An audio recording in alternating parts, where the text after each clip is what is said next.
Bonjour, je vous souhaite la bienvenue dans cette vidéo de la pleine lune. La pleine lune se trouve dans l'axe Gémeaux-Sagittaire. Donc la lune se trouve dans le signe du Gémeaux, juste à côté du nœud nord. Donc la lune, notre sensible, notre capacité à nous connecter à notre intime est connectée à la direction du moment. Le nœud nord symbolise la direction du moment qui se trouve en Gémeaux. Dans ce multiple, on sort de ces monoblocs, de ces grands dogmes, ça va être compliqué, de cette obligation finalement de penser tous pareil et d'aller de manière unilatérale dans une même direction. Cette pleine lune en Gémeaux, elle nous invite au contraire à être très connectés à l'intime et à le partager. On est dans un moment de partage, on est dans un moment d'échange. Cette pleine lune, elle se passe dans un moment d'éclipse. Les moments d'éclipse, c'est un petit peu un moment où les choses se déroulent un petit peu malgré nous. Donc on pourrait peut-être un petit peu observateur, on pourrait un peu se voir agir finalement en ayant l'impression que ça nous échappe un petit peu. C'est pas très grave, on peut aussi être dans ce lâcher prise, avoir ce regard bienveillant sur nous-mêmes et sur le fait que voilà, ça se déroule finalement. Tout en étant vraiment centré sur une authenticité de ce qui nous anime, et même si au départ ça peut sembler déplaire, ça peut être un petit peu plus fort que nous en ce moment, au moment de la pleine lune, d'exprimer vraiment ce qu'on a sur le cœur, d'exprimer vraiment ce qui nous anime, quitte à déplaire. Et ça, c'est très important parce que ce qui se passe avec le nœud sud Sagittaire, le Sagittaire qui est un signe extrêmement important, je suis vraiment pas en train de dire que le Sagittaire est un signe qui vaut rien. Pour moi, la clé du moment, elle se trouve en grande partie dans le Sagittaire. D'ailleurs, je vous invite à aller voir la vidéo que j'ai créée, j'ouvre une parenthèse, qui s'appelle De l'ombre au miracle. Je vous la mettrai en écran de fin. Pour moi, elle est fondamentale. C'est une vidéo soin. C'est une vidéo soin pour tous, pour vraiment se réaligner avec ce qui nous est demandé actuellement, en lien avec toutes les dynamiques émotionnelles et en lien vraiment avec une verticalité. Et le Sagittaire est vraiment une clé merveilleuse parce que c'est la voie vers un futur vraiment merveilleux plutôt qu'un futur par défaut tel qu'on a l'impression que c'est inéluctable. Pas du tout. Le futur par défaut très déshumanisé avec une société de contrôle, de peur, etc., avec des virus de plus en plus méchants qui vont arriver, c'est pas du tout inéluctable. Ça va vraiment dépendre de chacun de nous, et encore une fois, ça dépend pas des voisins, et tout ça, c'est le Sagittaire. Donc allez voir cette vidéo qui est vraiment pour moi un soin hyper important. J'essaierai d'en faire d'autres. Voilà, je referme la parenthèse pour que les Sagittaires se sentent pas, je dirais, abandonnés ou dénigrés, parce que justement c'est pas du tout ça. Mais pour autant, du point de vue du symbolisme, l'énergie Sagittaire, elle a vraiment besoin d'être nettoyée de tous ces dogmes qui sont des choses qui nous empêchent de penser. Et donc l'humour du Gémeaux nous permet effectivement de casser les bulles et de nous permettre actuellement, et ça c'est vraiment le grand bénéfice de cette crise, de faire des partages de cœur de manière totalement improbable. Moi j'ai eu un partage de cœur ce week-end avec des gendarmes, et franchement c'est fabuleux parce que on arrive à connecter à l'humanité. Mais pour ça, voilà, c'est vraiment un grand travail de centrage, et ça ne dépend que de nous, de réaliser vraiment cet alignement. Ça dépend pas du voisin. Il faut arrêter de croire que oui, parce qu'on n'est pas assez nombreux ou je ne sais quoi. Non, non, non, ça dépend que de soi. C'est un truc de fou, quoi. Et à partir du moment où on est aligné, eh bien, pouf, notre puzzle, notre plan de conscience, eh bien, s'aligne complètement avec le plan sur lequel on est posé. Et donc, cette force finalement de la pleine lune en Gémeaux, elle vient s'appuyer également sur l'opposition qui se trouve entre Vénus et Uranus. On a vraiment cette Vénus qui se trouve dans un signe d'eau, donc dans un signe en affinité avec la puissance lunaire, qui nous invite à vraiment aller dans les profondeurs, dans ce qui nous anime, dans ce qui peut prendre le pouvoir sur nous pour vraiment nous réapproprier nos émotions, pour nous remettre en amour avec nos émotions et les remettre dans un flux. Effectivement, j'ai pu entendre voilà, certaines personnes qui pouvaient dire, et certainement à bon escient, hein, c'est pour ça qu'il faut beaucoup discuter, parce qu'il y a beaucoup de malentendus, il y a beaucoup d'incompréhension, et la pensée qu'on est en train de construire, elle est tellement complexe, elle est tellement magique dans sa complexité, justement, qu'il faut sortir, je dirais, de la croyance que l'autre, parce qu'il a dit un truc qui nous chipote, finalement ce qu'il dit c'est complètement des conneries, alors que non, il y avait tout simplement peut-être quelque chose à réajuster et à remettre en lumière.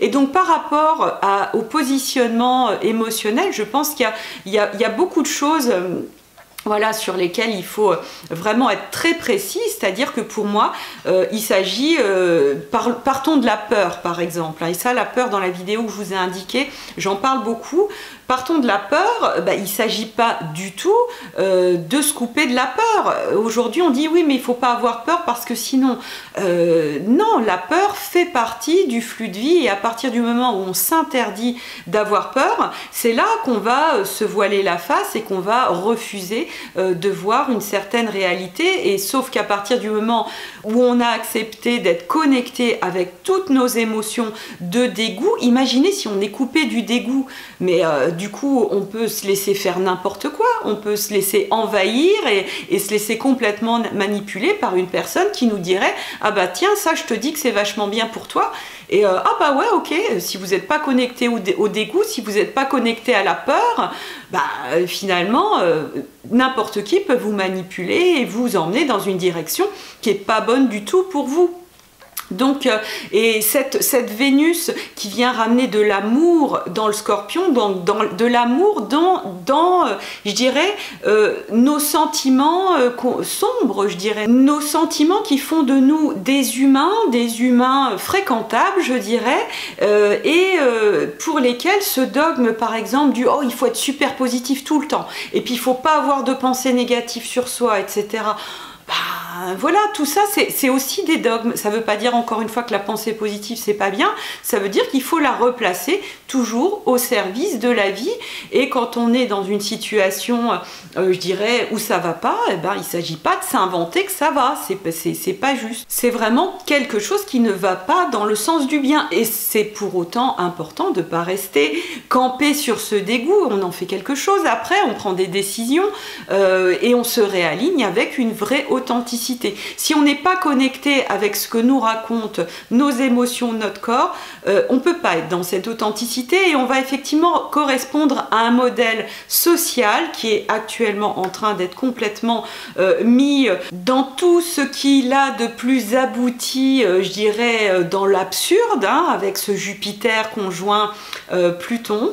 Jupiter qui va rencontrer Saturne, ça on en reparlera, mais effectivement, si vous n'êtes plus connecté à votre lune, à vos émotions, à vos signes d'eau, le signe du Cancer, le signe du Scorpion en particulier, le signe du Poisson, c'est encore autre chose, mais si on a perdu cette connexion, effectivement, eh bien, on se déshumanise, on devient effectivement des robots dictés par des lois extérieures. Et là, on est vraiment dans une période extraordinaire parce qu'on a une chance unique de nous réaligner avec notre légitimité.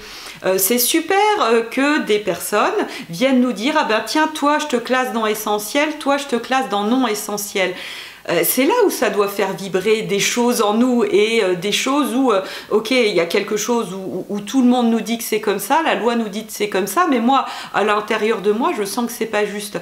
Et d'écouter ces voix-là, d'écouter ces voix intérieures qui nous permettent effectivement de nous reconnecter à notre essentialité, à notre essence tout simplement, hein, parce que c'est personne qui vous dit ce que vous êtes, quelle est votre valeur, hein. C'est ça aussi la Vénus en Scorpion, c'est-à-dire que on va vibrer très fort, on va remettre en amour ce monde des profondeurs, et en plus Vénus est opposée à Uranus, et donc on remet en amour finalement, hein, il y a un miroir entre les grands éveils corporels qui sont en train de se faire avec Uranus Taureau, une connexion au corps comme elle n'a jamais eu lieu, pour finalement recréer une nouvelle humanité, mais mais qui n'est pas décrété de l'extérieur, vraiment qui est décrété de l'intérieur. C'est je choisis ce qui est pour moi la vie finalement, je choisis ce qui est pour moi la liberté et pour ça, vraiment, c'est dans une connexion à soi et dans une communication à l'autre. C'est hyper important. Moi, je pense que le Gémeaux, avec la Lune, ils font un super boulot, c'est-à-dire que je communique qui je suis au plus profond de moi. Oui, ça peut être très subjectif. Oui, c'est pas forcément dicté par tout un tas d'études scientifiques, et pour autant je sens au plus profond de moi que c'est juste chaque pleine lune finalement nous invite à revisiter le signe du Cancer. Le signe du Cancer, il est hyper important. C'est pas pour rien que le Cancer se trouve pile en face du Capricorne. Le Capricorne, c'est là où on va construire des lois, c'est là où on va construire des règles. Je vais avoir du mal, hein. C'est très très spontané, on va dire, hein. C'est là où on va construire ce qui va structurer une société. Et ce qui est très sain, c'est que ce qui va structurer les choses, c'est notre intime. C'est ce qui est au plus profond de nous, c'est ce qui est vraiment le plus sensible, le plus empathique. C'est pour ça qu'il y a des lois pour protéger effectivement l'innocence. C'est pas la peine de faire tout un tas de thèses et tout un tas de livres pour expliquer que violer, maltraiter un enfant, c'est mal. C'est juste tellement évident à l'intérieur de soi. Alors pour peu qu'on n'ait pas un enfant intérieur complètement blessé depuis des générations, pour peu qu'on ait un enfant intérieur qui soit vivant et vibrant et connecté avec toutes les parts de soi, c'est évident, voilà, il n'y a pas besoin de l'expliquer, c'est pas négociable, ça fait partie des choses qui sont pas négociables et sur lesquelles on va pouvoir construire une loi, une société. Et donc chaque pleine lune, elle nous permet de revisiter cet intime, et là, avec cette pleine lune en Gémeaux, eh bien cet intime, on le communique, on dit bah voilà, je suis ça, moi je fais ça, je me sens complètement légitime dans le fait de faire ça. Et si c'est pas légal, hein, Capricorne, hein, la légalité, eh bien c'est plus haut parce que c'est légitime. Et la légitimité, elle est vraiment connectée à ce cœur de l'être. Si on est vraiment connecté à soi et ce qui est juste pour soi et pour le monde et qu'on s'aime énormément, on va se sentir légitime et on est inébranlable, hein. C'est absolument fabuleux la force que l'on peut avoir dans cette connexion à l'intime, dans cette connexion à l'amour de soi. Plus personne ne peut prendre le pouvoir sur nous. C'est des illusions, hein, tous ces pouvoirs extérieurs qui semblent prendre le pouvoir. Le pouvoir qui est pris sur nous finalement n'est que celui pour lequel on consent et que l'on veut bien donner finalement. Et donc effectivement ça passe par des échanges, hein, pleine lune en Gémeaux, des échanges sur son authenticité, quitte à déplaire, hein, finalement c'est plutôt bon signe de déplaire actuellement, ça veut dire qu'on est en train de casser des bulles, plutôt que de se dire oh là je vais déplaire, je vais dire bah voilà, je vais casser une nouvelle bulle, une nouvelle lune, beau lapsus, je vais casser quelque chose où il y avait un statu quo, il y avait une bien-pensance, hein, moi je me méfie énormément de la bien-pensance, sous forme, quand elle est un dogme, encore une fois, hein. Voilà, et pour terminer cette vidéo, je voulais vous parler d'une personne qui fait un travail vraiment magnifique, justement avec cette reconnexion aux sensibles et une reconnexion aux animaux de la terre. Elle propose un calendrier de l'Avent qui est gratuit, que vous trouverez sur son site. Je vous mettrai le lien dans la description de la vidéo, et vous pourrez tous les jours recevoir une vidéo avec un message des animaux de la terre qui justement nous reconnecte à ces évidences, à ce sensible, et ça va vous donner énormément de force. Donc je vous invite vraiment à vous inscrire pour recevoir ce calendrier de l'Avent numérique, hein. Vous allez recevoir tous les jours une vidéo par mail. Donc voilà, je l'embrasse au passage très très fort. C'est le docteur Virginie Faton qui est vétérinaire au départ et qui a vraiment une grande mission de nous reconnecter à cet universel, à cette nature et à ces animaux qui sont... Voilà, je parle de l'enfant intérieur, mais bientôt je vais vous parler de l'animal intérieur et de la multiplicité du règne qui nous habite. Et c'est de ça que partira vraiment le nouveau monde. C'est tellement multiple, c'est tellement magique. c'est tellement puissant que vraiment on peut être complètement acteur du moment, il n'y a vraiment aucune inquiétude à se faire, mais ça ne veut pas dire qu'on n'est pas connecté à nos inquiétudes, ça fait partie vraiment du mouvement. Je vous embrasse très très fort et je vous dis à très bientôt.